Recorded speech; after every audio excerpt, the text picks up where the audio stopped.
हाँ जी भाई बच्चों, आज हमारा इंटरनेशनल रिलेशन का 7 चैप्टर का लेक्चर होगा जी। उसमें हम ये डिस्कस करेंगे कि वो कौन से नॉन स्टेट एक्टर्स हैं, या एनजीओज हैं, या नेटवर्क्स हैं, या सोशल मूवमेंट्स हैं, जिनका इंटरनेशनल रिलेशंस पे कंट्रीज के दरमियान या कंट्रीज के माबैन जिनका इम्पैक्ट होता है या जिनका इम्पैक्ट पड़ता है, हम उनको डिस्कस करेंगे। नॉन स्टेट एक्टर्स हमने याद करें कि हमने पहले या दूसरे लेक्चर में नॉन स्टेट एक्टर्स को डिस्कस किया था कि नॉन स्टेट एक्टर्स ऐसे एक्टर्स होते हैं जो प्राइवेट फार्म्स हो सकती हैं या एनजीओज हो सकती हैं या स्पोर्ट्स की बहुत सारी तंजीमें हो सकती हैं जो गवर्नमेंट तो मैंने तो नहीं होती या गवर्नमेंट तो नहीं होती या उस कंट्री की रिजीम तो नहीं होती, लेकिन उनके पास इतनी अथॉरिटी, इतनी पावर होती है या वो इतना इन्फ्लुएंस रखते हैं कि वो दुनिया की मसलन एक कंट्री का दूसरे कंट्री पे जो रिलेशन है वो भी उनसे इफेक्ट होता है। तो आज हमने इनको डिस्कस करना है। Non state actors in action.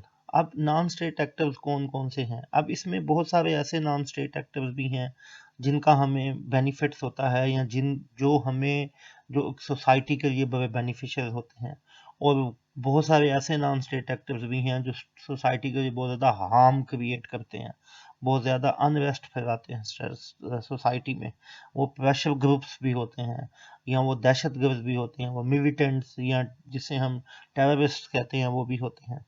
ठीक, अब ये डिफरेंट डिफरेंट हैं। मैंने इसके साथ एक पिक्चर अटैच की है और उसमें पॉसिबल मैंने अपनी तरफ से कोशिश की है कि जितने भी नॉन स्टेट एक्टर्स हैं उन तमाम को मैं यहाँ पर इसी इसी पिक्चर के अंदर डिफरेंट डिफरेंट क्या कहते हैं कि जी वो पिक्स के साथ आपको दिखा दूँ ताकि आपको समझ आ जाए। ठीक है जी। नॉन स्टेट एक्टर्स की डेफिनेशन क्या है? Non state actors are non sovereign entities.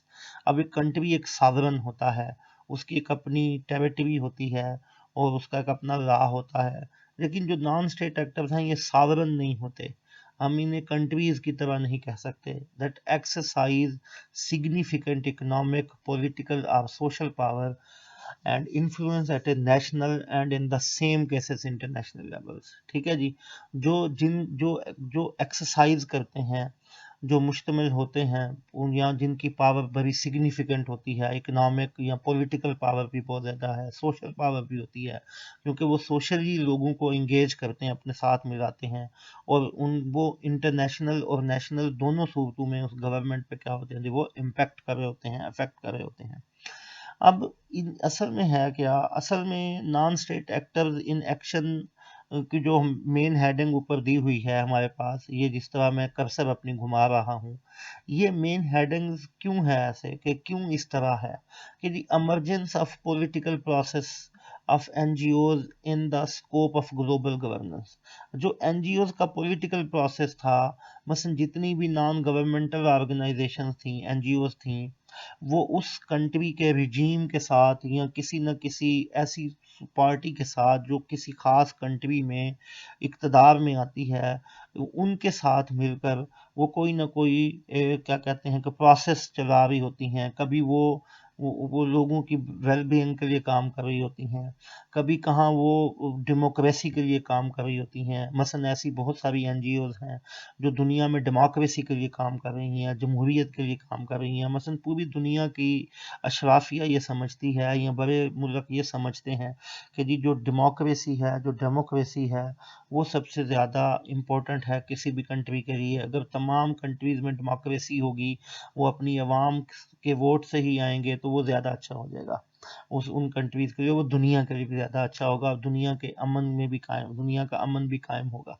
अब इसी सूरत में जो एनजीओज हैं वो पॉलिटिकल प्रोसेस में उन उन गवर्नमेंट का साथ देती हैं।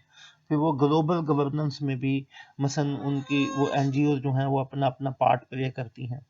अब असल में हुआ क्या कि जितनी भी एनजीओज की कोशिशों की वजह से सबसे पहला मसलन जो दुनिया को बेनिफिट ये हुआ कि एक इंटरनेशनल ट्रीटी जो है वो साइन हुई कि बैन लैंड माइंस, मसलन जो बारूदी सुरंगें थीं, जो लैंड माइंस थीं, वो कहीं पर भी जो लगाई जाती थीं, उसकी इंटरनेशनल ट्रीटी एक साइन हुई।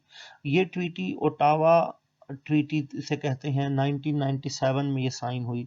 ओटावा असल में कनाडा का कैपिटल सिटी है। आप सोच रहे होंगे कनाडा का कैपिटल सिटी तो टोरंटो भी है। कनाडा के दो कैपिटल सिटी हैं, ठीक है। मसलन उन्होंने दो कैपिटल सिटी रखे हुए हैं, एडमिनिस्ट्रेशन के लिहाज से, मैनेजमेंट के लिहाज से वो दो हैं, एक ओटावा है और एक टोरंटो है, ठीक। तो ये ओटावा में 1997 में ये ट्रीटी साइन हुई कि, लेकिन इस ट्रीटी में बहुत सारे कंट्रीज ने नहीं भी सिग्नेचर किए, मतलब जिसमें यूएसए है, इंडिया है, पाकिस्तान है, ठीक है, इसके साथ और ईरान है, इन अफगानिस्तान है, इन कंट्रीज ने अभी तक इस ट्रीटी पे साइन नहीं किया। लेकिन कुछ बहुत सारे कंट्रीज जो हैं वो इस ट्रीटी का हिस्सा हैं कि अब कहीं पे भी कोई भी लैंड माइंस जो है वो नहीं लगाई जाएगी। उसके बाद मल्टीलिटरल एग्रीमेंट ऑन इन्वेस्टमेंट है। दुनिया के बहुत सारे कंट्रीज ने आपस में, मसलन एक कंट्री का दूसरे कंट्री से तो मुआहदा होता है, अब तीन तीन चार चार कंट्रीज ने मिलकर या पूरे रीजन ने मिलकर, जिस तरह हम कहें जी कि जी यूरोपियन यूनियन ने मिलकर एक एग्रीमेंट साइन कर लिया इन्वेस्टमेंट का, कि यूरोप के सारे मुल्क जो हैं वो एक दूसरे के कंट्री में बगैर रोक टोक के, बगैर किसी वजह के वो इन्वेस्टमेंट कर सकते हैं। तो इससे भी क्या हुआ, इससे भी जो डिफरेंट किस्म की एनजीओज थी, मसलन अगर इटली ने जर्मनी में अपनी इन्वेस्टमेंट ज़्यादा की हुई है तो हो सकता है वो इन्वेस्टमेंट के साथ साथ उन्हीं बड़ी बड़ी कंपनीज की कुछ एनजीओज भी हों, या वो बड़ी बड़ी कंपनीज की कुछ एनजीओज को फंड भी करती हों, तो वो एनजीओज भी उनके साथ मसलन उन कंट्रीज की तरफ जा सकती हैं और जाती हैं। ये चीज़ें भी यहाँ पर हमारे सामने आएंगी। The range of non state actors. अब नॉन स्टेट एक्टर्स की रेंज क्या है, मसलन रेंज मीन इसका दायरा कार क्या है, ये कहाँ तक इसका दायरा कार फैला हुआ है। नॉन स्टेट एक्टर्स आर की elements of global governance like states. मसलन नॉन स्टेट एक्टर्स जो हैं वो ग्लोबल गवर्नेंस या स्टेट्स के जो की एक एलिमेंट समझे जाते हैं। They do not have sovereignty and same power resources as state. इनके पास स्टेट की तरह की पावर्स तो नहीं होती, ना ही उतनी सॉवरेनिटी होती है, लेकिन फिर भी उनके पास इतने के रिसोर्सेज, इतनी इन्फ्लुएंस और इतना पावर ज़रूर होती है कि वो उस स्टेट और उस खित्ते के लोगों पे अफेक्ट कर सकते हैं। इसमें एनजीओज हैं हमारे पास, ट्रांजिशनल नेटवर्क्स एंड कोलिशंस हैं, एक्सपर्ट्स, मसलन ट्रांजिशनल नेटवर्क्स एंड कोलिशंस की एग्जांपल मसलन दूंगा। डिफरेंट किस्म के नेटवर्क्स हैं जो प्राइवेट फर्म्स एक दूसरे के साथ बनाती हैं और कोलिशंस बनाती हैं, हम इसे ट्रांसनेशनल नेटवर्क्स बोलते हैं, ठीक है जी। एक्सपर्ट एंड एपिस्टेमिक कमिटीज हैं, कम्युनिटीज हैं, सॉरी, के एक्सपर्ट और एपिस्टेमिक कम्युनिटीज़ में हम समझेंगे कि इनका मतलब ये होता है कि ऐसी नॉलेजेबल कम्युनिटीज़ हैं, ऐसे नॉलेजेबल ग्रुप्स हैं जो दुनिया को किसी ख़ास चीज़ में, या किसी भी कंट्री को, या पूरी दुनिया को, या दुनिया के किसी भी रीजन को, या उस रीजन में आने वाले कंट्रीज़ को किसी ख़ास नॉलेज, किसी ख़ास चीज़ की तरफ गाइड करते हैं। मसलन ये एक्सपर्ट्स होते हैं, जिस तरह हम कहते हैं जी कि यूएनओ के पास कुछ एक्सपर्ट्स हों जो हो सकता है माहौलियाती आलूदगी पे काम कर रहे हों, ठीक है जी। कुछ एक्सपर्ट्स हैं जो जंग के दिनों में काम कर रहे हों, कुछ पॉलिटिकल एक्सपर्ट्स हों, ठीक है, जो दुनिया में डिफरेंट डिफरेंट जगहों पर जाकर अपने नॉलेज की बेस पर, अपने एक्सपीरियंस की बेस पर लोगों को क्या करें जी, वो ट्रेन करें, लोगों को बताएं, लोगों को गाइड करें। तो डिफरेंट किस्म की फाउंडेशंस हैं, मल्टीनेशनल कॉरपोरेशंस हैं, मल्टी स्टेक होल्डर एक्टर्स हैं। अब इससे क्या हुआ, जैसे जैसे इनका दायरा कार बढ़ता गया तो इनके स्टेक होल्डर्स ज़्यादा होते गए। जो जो लोग उनके साथ जुड़ते गए, जिन जिन लोगों ने उसके साथ अटैच हुए, जो जो लोग इसके अफेक्ट होते गए, हमारे लिए वो स्टेक होल्डर्स के साथ गए। तो हम इसे कहते हैं ये मल्टी स्टेक होल्डर्स हैं। सोशल मूवमेंट्स बहुत ज़्यादा चली।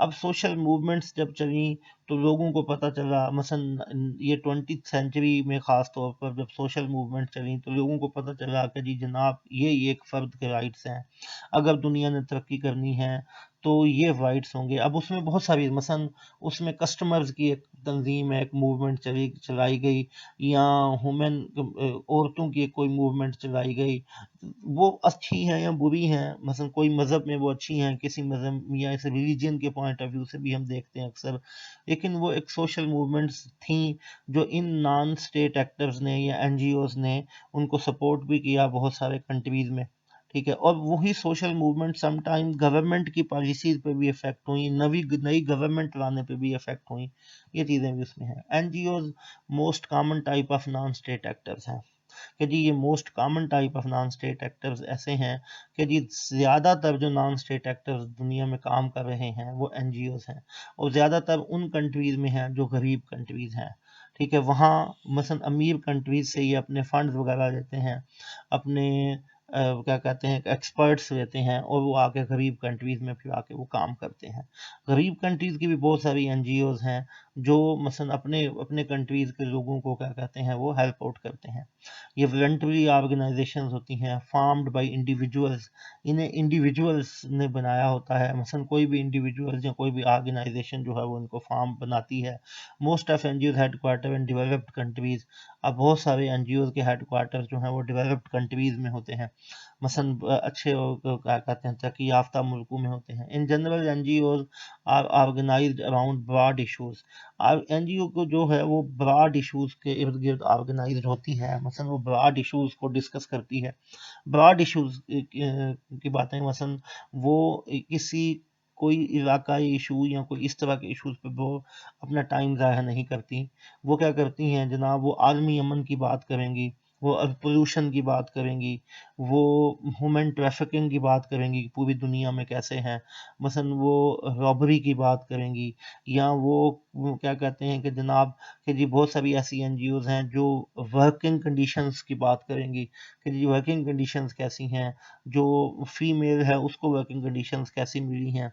ठीक है, उसके अलावा हो सकता है माइनॉरिटीज़ के क्या सिचुएशंस हैं, पाकिस्तान में माइनॉरिटीज़ को अक़लियतों को क्या कैसे रखा जा रहा है। ये डिफरेंट डिफरेंट काम है, मसलन इनका कोई छोटा स्कोप नहीं है, ये बड़े ब्रॉड इश्यूज को डिस्कस करते हैं। अब हम आते हैं जी translational networks and coalitions. Translational relations have been defined as contacts, coalitions, and interaction across state boundaries that are not controlled by the central foreign policy organs of government। इस पे हमारी पहले भी बात हुई है, पहले एक लेक्चर में भी बात हो चुकी है कि ये वो ऑर्गेनाइजेशंस होती हैं जो उन बाउंड्रीज में काम करती हैं जो उनके अपने दायरा कार में होता है। मसलन ये गवर्नमेंट इनको कंट्रोल नहीं करती, लेकिन ये गवर्नमेंट जिस रिजीम में, जिस स्टेट में, जिस मुल्क में ये काम करती हैं उसकी गवर्नमेंट के रूल्स वगैरह को, उसकी गवर्नमेंट को कानून को फॉलो ज़रूर करती हैं। अब example of transnational entities are multinational business enterprises and revolutionary movement trade unions. कोई ट्रेड यूनियंस हैं, ये मल्टीनेशनल जो बिजनेस ऑर्गेनाइजेशन है वो हैं। अब असल में क्या होता है जी, ये जो ट्रांजैक्शनल नेटवर्क्स हैं इनका बेनिफिट क्या होता है, ये क्या करती क्या है। ये एनजीओज को इकट्ठा करती हैं together, create multi level linkages between different organisations. ये डिफरेंट ऑर्गेनाइजेशंस के दरमियान मल्टी लेवल लिंकेजेस का काम करती हैं। ब्लॉक और प्रमोट शेयर्ड गोल्स। ये क्या करती हैं जी, जो इंडिविजुअल्स गोल होते हैं उनको ये ब्लॉक करती हैं, उनको नहीं, ये शेयर्ड जो सोसाइटी के गोल्स होते हैं, मसलन जिससे सोसाइटी को तरक्की मिलती है या उस पूरे के पूरे एक क्या कहते हैं एरिया को तरक्की मिलती है, मसलन वो कॉमन गोल्स जो हैं ये वो लेके आते हैं। For instance world wide funds जो हैं, मसलन WWF हो गया, इन्वायरमेंट प्रोग्राम्स हो गया, कोलेशंस हो गया, IGOs हो गया, ये इनको फिर आगे लेके आते हैं, मसलन ये इनको चलाते हैं, यही ऑर्गेनाइजेशन जो है वो NGO के तौर पे काम करती है।